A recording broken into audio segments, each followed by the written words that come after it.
Slaying Sunna, Abu Ishaq al-Shatibi's concept of bid'ah in his al-Iʻtiṣām, McGill University, 1999, Montreal, Canada, A.S. Jahar. Chapter 2. As an example of how ibadah, worship, can be affected by relative bid'ah, Shatibi points to the ascetic practices depicted in the Quran 5.7.2.7. Drawing on this verse, he turns to the theory of shart, condition, to support his argument. He states, the practice of monasticism, of neglecting mundane affairs, in toto can be categorized as unlawful bid'ah, if it is not based on the condition, shart mashru', a legal condition. Likewise, if a certain ritual is subject to a certain condition, neglecting such condition is affiliated automatically to bid'ah.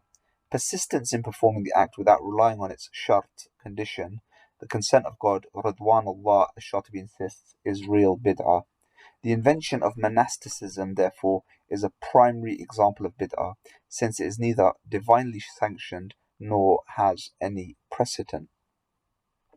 With respect to observing non-obligatory ordinances in obedience to God, Shatibi distinguishes it with two aspects.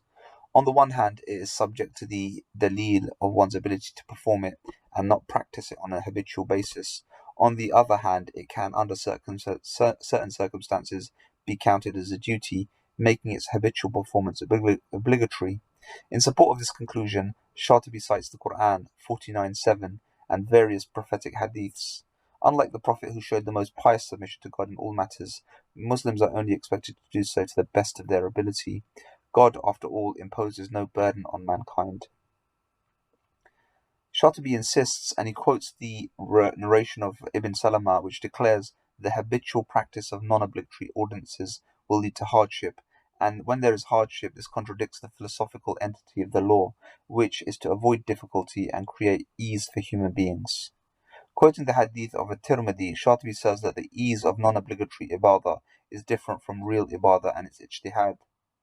Shatibi furthermore contends that the report means that hardship due to the habitual practice of non-obligatory rituals is to be abandoned, for imposing non-obligatory worship as a habit on the one hand and leading to hardship on the other is clearly objected. The practice of non-obligatory worship as a habit, Shatibi says, can however stem from a vow, nadhar.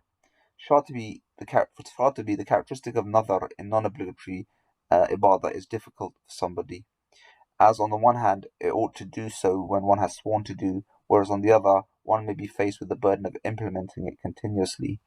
Such an intention in fact contradicts the philosophical entity of the Sharia, which does not ordain that humans should perform acts which are beyond their capacity or limits.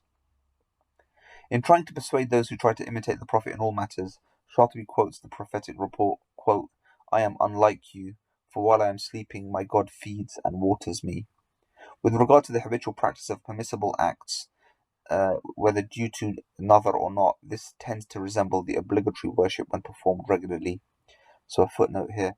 The vow, the nadhar, originally comes from the tradition of pre-Islamic Arabs, which was then taken over into Islam and underwent modification by the new religion. The idea of dedication is associated to the root nun, dha, ra, which also is found in South Arabian, Hebrew, Aramaic, and to some extent in Assyrian. Obligatory recommended ibadah like Hajj rites and i'tiqaf, which is seclusion in the mosque, are also the objects of nadhar. Nadhar, however, is treated by hadiths which urge the fulfillment of vows as well as those which prohibit them. And that's from the Encyclopedia of Islam. Constant practice in such voluntary matters, Shatibi asserts, is reprehensible as it leads to prohibition. He reasons that God only ordains that which is easy for his servant to perform, thus averting hardship. Another reason for allowing certain forms of non-obligatory habitual practices, he insists, is to avoid engaging in repetition or reprehensible acts. Be that as it may, the middle position, at-tawassut, remains a significant feature of worship as asserted by the Shafi'i scholar Ibn Allan, who died in 1057. The latter states that the ends of ibadah are obedience towards God without excessive ritual which may lead to tedium. Furthermore, and probably more importantly, the prohibition against habitual practice is meant to avoid excessiveness, ghulu in the Shari'iyah, something which is certainly prohibited. After elaborating on the excessive practices in voluntary matters which lead to undue difficulties, Shatibi turns his attention to congregational or constant prayer, dua, which was common in Andalusian mosques once the 5 daily prayers has been said. Constant dua spoken aloud was not attested by any clear evidences. For him, it was forbidden for anybody to develop a practice based solely upon reason, unless there is a dalil in supporting its performance. It is counted as bid'ah. In the same vein of innovation was introduced into the Shari'iyah the spiritual singing and dancing popular among Sufis. Shatibi sees this as a form of innovation not attested to in the Quran or the Sunnah. He censured it implicitly on the grounds that it constituted a new fashion of spiritual behavior, rather than the essence of dua itself. Ibn al-Qayyim al-Jawziyah, who dies in 751, commensurate with 1350, however, treats the matter in paradoxical terms. On the one hand, dua is recommended as beneficial, while on the other, certain modes of dua, singing and dancing, are deemed to him to be harmful to the Shari'iyah. In the end, he concludes that it is more harmful than beneficial, and is therefore forbidden. It is obvious to us that Shatibi's substantiation of this argument is fundamentally derived from his theory of the ends of the Shari'iyah.